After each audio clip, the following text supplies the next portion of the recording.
most important lessons that are being learnt in deploying smart city initiatives is really very much all about the how. How do I do it? There's a great deal of technology that's available, huge amount, that will make our cities better. And we know that the business case for them is justified.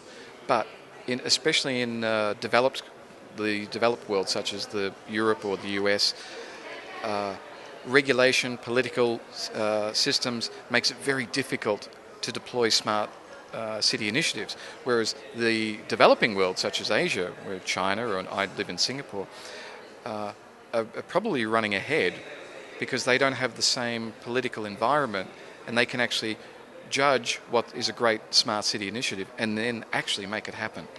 So that, I think, the biggest challenge is deployment and working out how to deploy.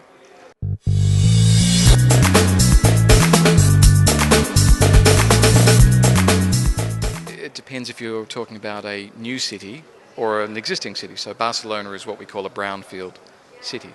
So cities like Barcelona will tend to pick out 1, 2 or 3 different types of initiatives and then work out how to actually implement them. So they look at the technology, look at the area where there is a need for the technology and implement it. Whereas in a new city, a greenfield city like a Plan IT or a Mazda or a Tianjin Eco City in China, it starts from what we call a clean slate.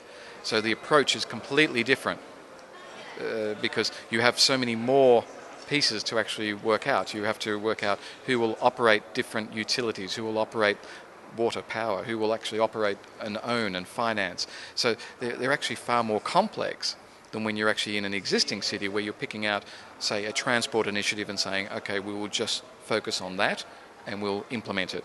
So the approach is very different depending on whether it's a new city or an old city. Now, new cities only represent 1% of all the buildings. So all of the existing cities represent 99%. So obviously we should be concentrating on the existing cities. But the advantage of trialing in a living lab kind of way in the new cities is hopefully something that we can then replicate and transfer to the old cities, to the existing cities.